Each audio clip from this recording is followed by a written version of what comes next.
This is the morning brief from the Economic Times.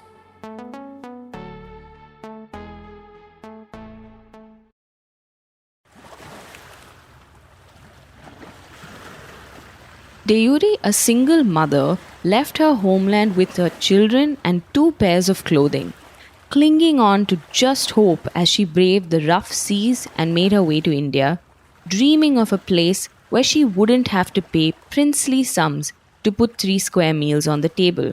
Around 16 of us reached at the Rameshwaram Mandapam camp. So 2 families, including us, came in a boat and some other 2 families came in a separate boat.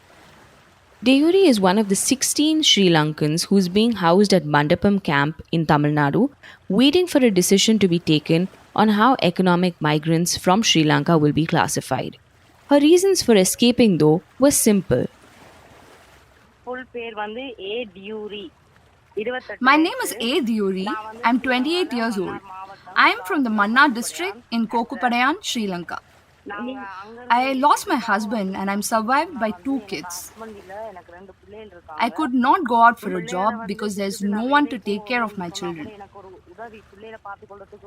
My mom and my brother are put up at a camp in Vellore, Gudiyatham. So I decided to get to the Mandapam as fast as I can. The cost of everything has gone up so much in Sri Lanka that we could not survive. Here in India, even if we have 100 rupees, it is more than enough to at least fill up the stomach. But in Lanka, we need at least 2,500 to 3,000 rupees to survive a day.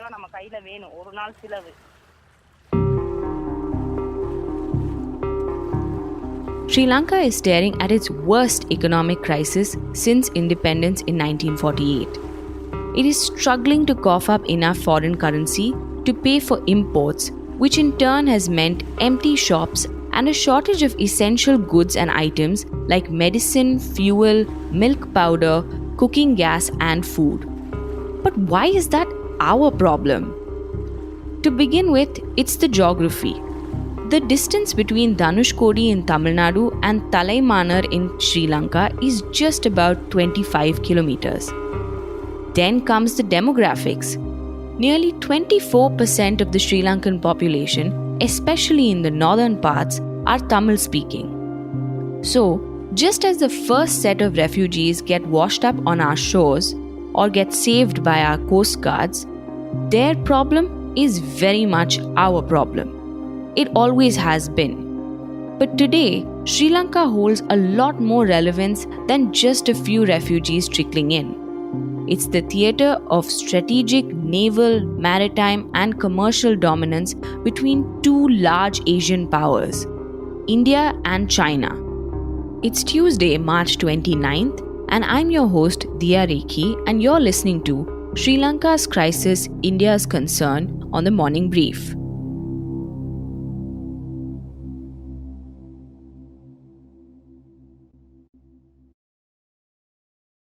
But how did Sri Lanka reach here in the first place? Has it been a crisis in the making? Who is to blame? How is India responding and what more can be done? As we shuttle between the past, present, and future in this episode, we will have an economist from Colombo and an expert on South Asia help us break down all of these questions. So stay tuned. The situation in Sri Lanka is very desperate in terms of people's common life. There are a lot of shortages in the country. In addition to that, there were long hours of power cuts experienced by people in the country. Last week, that was about 5 hours, and this week, 7 hours. So it's increasing. And there are rumors that next week it is going to be 10 hours. 10-hour power cut means the entire production structure would completely come to a halt. So it's very difficult situation for a common man and also industrialists and entrepreneurs to conduct their businesses. Normally people seek for generators, and in order to run the generators, they need to get the gasoline. So that is not available now. It's a mess kind of thing, but the authorities says that this shortage will be ending in this week, next week, and the following week like that, but it's turned out to be a never-ending problem in the country. That's Dr. M. Ganeshamoorthy, Economist and Senior Lecturer at the Department of Economics, University of Colombo. In fact, while recording his bits for our podcast, we were so worried that we'd lose connectivity with the professor because of the power situation in Sri Lanka being so unpredictable. Due to a high debt level and one of the highest levels of gross financing needs among emerging market economies, Sri Lanka had very limited fiscal space to counteract major shocks such as COVID 19. I turned to Akhil Bery, Director of South Asia Initiatives at the Asia Society Policy Institute, to give us a quick recap of the lead up to what we are seeing today.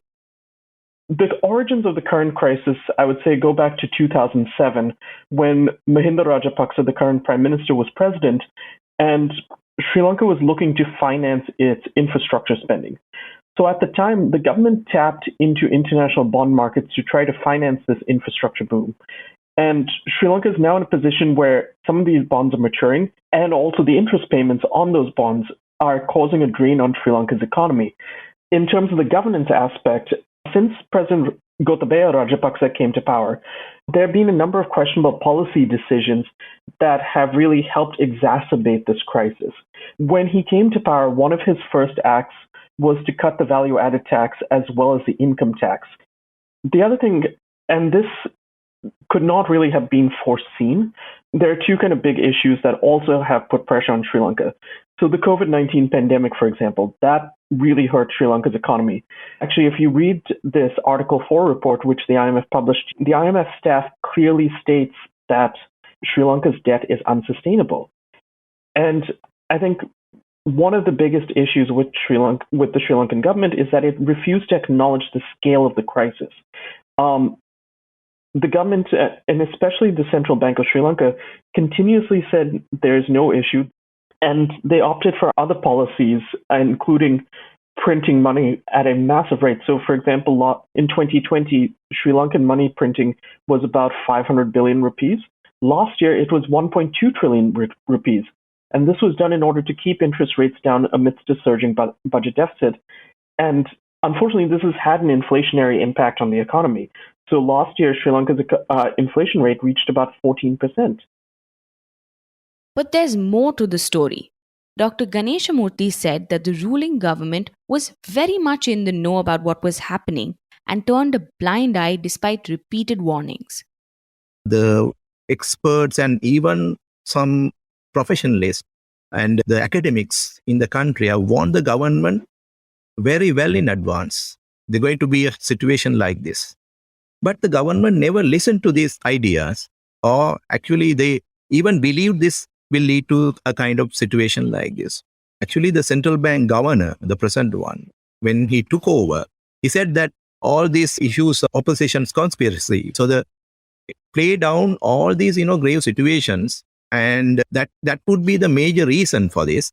But again, I can pinpoint there are certain activities of the government led to this situation. So when this government took over, they basically believed that they can develop the national economy through import substitution policies. So their focus was not on export promotion or improving the export sector. Rather, they were focusing on developing the national economy. That is not a bad thing to do, but for a small country like Sri Lanka, it should be done very carefully.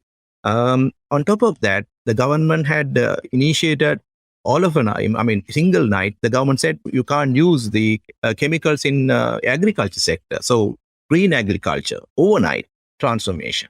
So that led to the shortfall of the agriculture production by at least 25% for this year. And then taking loans from neighboring countries, they believed that they can manage with the situation. It didn't work in that way. So they started printing money. So printing money also justified by the government using this modern monetary theory where the printing money will not lead to price increases or inflation. And this situation, while the others pointed out that the government should go to the IMF and get IMF support in order to get out of the situation, and the government did not believe that the IMF is not a solution. Like it's the government completely denied that option altogether at the beginning. So I think this particular dire situation would have been prevented had the government listened to the experts and taken decisions appropriately at a proper time. As per the recent IMF report about Sri Lanka, pre-pandemic tax cuts and the impact of COVID-19 led to fiscal deficits larger than 10% of GDP in 2020 and 2021, and a rapid increase in public debt to 119% of GDP in 2021. But leave these numbers aside for a moment. I don't know about you, but when I think of Sri Lanka, I think of pristine beaches, Ceylon tea, cricket, Buddhism, and the Ramayana, all of which contributes to its popularity as a tourist destination. And no prizes for guessing how badly Sri Lanka, or the Pearl of the Indian Ocean as it is famously called, was affected by the pandemic. Tourism is one of Sri Lanka's biggest sources of foreign exchange. And so having very little tourism for, I would say, 2 years has really hampered Sri Lanka's ability to generate foreign exchange.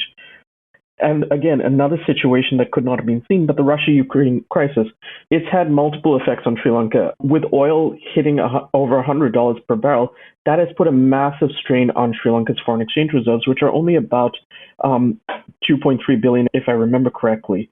And Sri Lanka just does not have the money to be able to pay for the fuel imports. Similarly, Sri Lanka also purchases wheat, milk, and sugar from abroad. Ukraine is known as the world's breadbasket, and there's a global wheat shortage emerging because of the Russian invasion of Ukraine. So that has an impact on Sri Lanka as well. So now what you're seeing a food crisis in Sri Lanka, but also because of the foreign exchange crisis, there is an inability to pay for fuel. And so now you've had rolling blackouts in Sri Lanka, most recently of up to 10 hours, and a rupee that's been devalued, which makes it more difficult for Sri Lanka to import commodities from overseas. While Akhil felt that the uptick in tourism was critical to Sri Lanka getting out of its current slump, Dr. Ganeshamoorthy felt otherwise. He said that tourism could perform the role of a support sector, but the real answer was increased foreign investments. After the war in 2010, Sri Lanka got the highest number of tourists in 2017 or something like that. And that year itself, the tourism-related income did not surpass 5 billion Sri Lankan rupees. So that was the highest recorded in the country, 5 billion. Corona pandemic actually ruined that industry to the ground. But that industry, even if you get the full potential of that industry, it will not go beyond, say, $6 billion per annum. So it can provide a relief, temporary relief. But at the same time, it is very fragile industry. I think the more foreign investment is the only way out.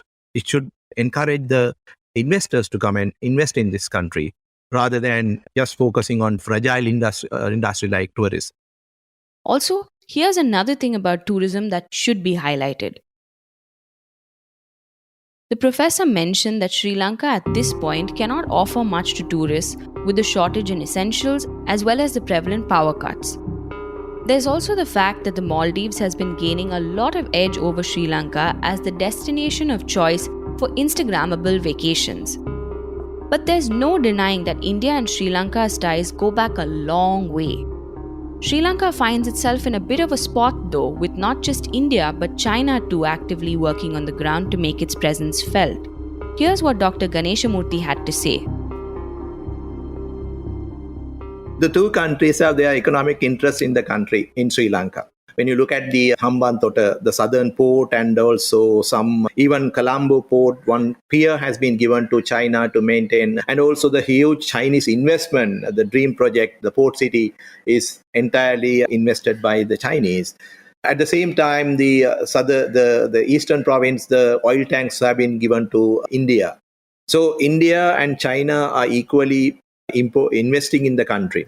But whenever Chinese investment is coming into the country, whenever the country's resources are given to on a lease basis or 99-year lease basis, it is given to Chinese, we see less voices are raised against to that.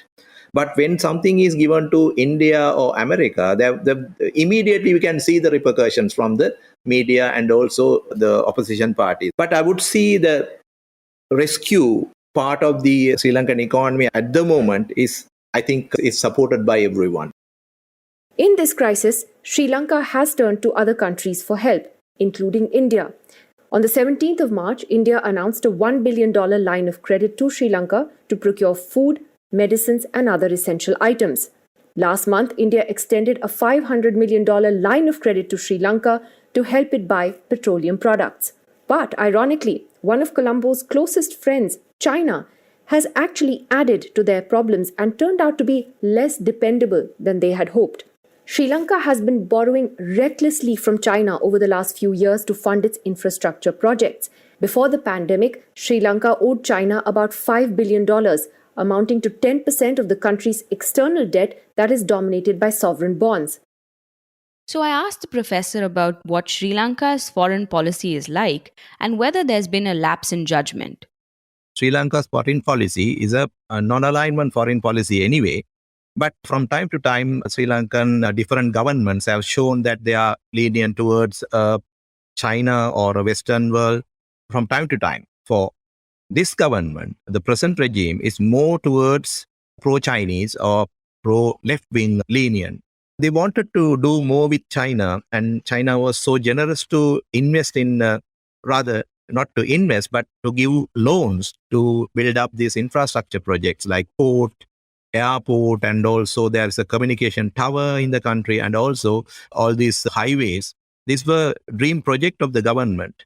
So the Chinese have helped a lot to build these dream projects. But unfortunately, these infrastructure projects are not used to generate dollar inflow into the country. So that was the main mistake. And also the government don't want to be engaged with the Western countries. When you look at Sri Lanka's export, the majority goes to EU and America. So our export markets are in the Western world, but the import sources, Sri Lanka import largely from the two countries, China and India. Now, at present, we can see the three superpowers in the world. United States is present here, and recently there are delegates visiting here and had a discussion with the government. And also the Sri Lankan finance minister visited India for a 1 billion loan, and the Chinese are now granting a food subsidy or food grant to Sri Lanka. So all three partners, international partners, are engaged at present in Sri Lanka. In a way, the presence of the three superpowers in the world will give some kind of a hope for the common man. But at the same time, there was a serious concern about these countries' presence. And there are opposition parties now saying that the government is selling all the resources to India and Americans. They don't talk about the Chinese because the oppositions are more pro-Chinese. That led me to wonder what all of this would mean for India. I asked Akhil, and he said there was quite a lot at stake. On the India front, we're already seeing the impact of the economic crisis in that people are trying to leave Sri Lanka and heading to India. And this could create a refugee crisis in southern Indian states, especially Tamil Nadu. So India is definitely worried about that. And there have been multiple problems with China in Sri Lanka. So one thing I would say first is that oftentimes it's seen that Hambantota port is an example of China loading up a country with debt and the country not being able to pay off the debt and thus exchanging the debt into equity. That's not entirely true here. So while, yes, China has a role to play in this conversation, it's important to note that China only accounts for about 10% of Sri Lanka's overall foreign debt. Japan was actually the largest bilateral creditor, and the vast majority of Sri Lanka's debt is to foreign international investors. So last year, it was estimated to be about 47% of Sri Lanka's overall debt. I've seen figures that say it's about 38% right now. I would push back on this idea of the Chinese debt trap narrative. However, China has been able to exploit this situation in a few other ways. So we have seen China take on a much more strategic role within Sri Lanka, and the current Sri Lankan government has been willing to sacrifice Sri Lanka's strategic autonomy in favor of short-term decisions that actually benefit the Chinese government. So one example I would say is Sri Lanka had been negotiating a $1 billion loan with China a loan, not a grant, which I think is problematic. And that also helps exacerbates this crisis. But so when the COVID-19 pandemic was starting, this loan was already being negotiated with China, but China was able to repackage it as a COVID-19 loan and support for the Sri Lankan government. So that's one example of how Sri Lanka has allowed itself to be used to benefit Chinese narratives overseas. Secondly, the Chinese influence has really forced Sri Lanka to make poor strategic decisions, which have alienated key partners. So, for example, Sri Lanka's decision to cancel the Eastern Container Terminal project came as it believed China would bail them out if it came to that situation. But in the process, it angered India and Japan. And so that had a spillover effect. So I remember back at the beginning of the pandemic, when Sri Lanka was negotiating a currency swap with India. So India initially offered Sri Lanka a $400 million currency swap under the SARC mechanism. Sri Lanka paid it back, but then asked for a new currency swap. The High Commission in India issued a press release saying, "We have made it known that there can be no currency swap without an IMF program." The Sri Lankan government said no to an IMF program, but that a currency swap was going to happen. The currency swap did not materialize for quite some time. And this was an example of how Sri Lanka alienated a key partner for a short-term objective. Similarly, Japan, there is no reason for the Japanese government to help out Sri Lanka because of the number of decisions Sri Lanka has taken against them. Not only the Eastern Container Terminal project, but there was a light rail project that was in development that Gotabaya Rajapaksa cancelled. And so these decisions were made with the belief that the Chinese would bail them out if it came to it. But that belief was misguided. All they needed to do was look elsewhere around the world to see that China was not willing to bail out countries. It's willing to give more loans, yes, but it wasn't willing to bail out anyone. Look at the IMF negotiations with Zambia. Look at Pakistan, for example. Pakistan, the case study for massive amounts of Chinese debt. And so you're in Sri Lanka now, you're seeing a much more confident and bolder China. Now, on the India side, India has seen a number of decisions go against it, but because of the unwillingness of the Chinese to bail out Sri Lanka has now been forced to approach India. And India has actually done an excellent job in this. The former finance minister, who's currently the central bank governor, Ajit Cabral, Basil has continuously made trips to India. Foreign Minister Jaishankar is going to be in Sri Lanka in the next couple of days, I believe.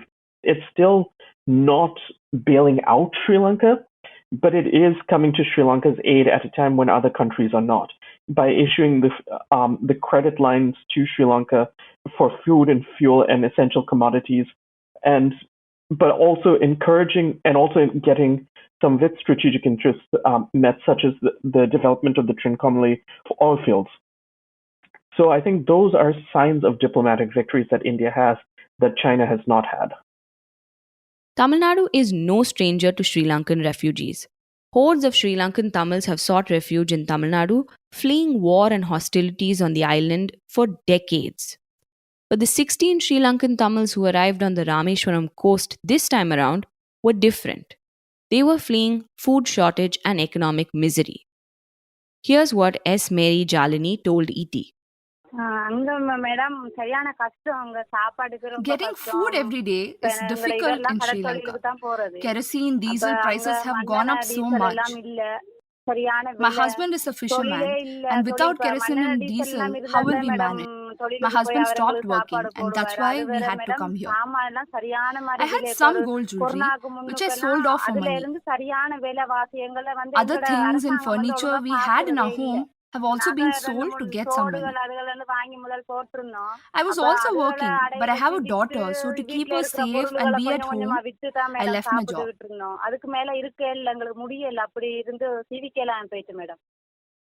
Even government officials that ET spoke to said that they were waiting for the center to take a call on what needed to be done, as these refugees were economic migrants and hence didn't fall within the ambit of the definition of a refugee, which is, in international law, a person who is fleeing persecution or conflict in his or her country of origin. So, where does that leave us now? What's expected to happen going forward?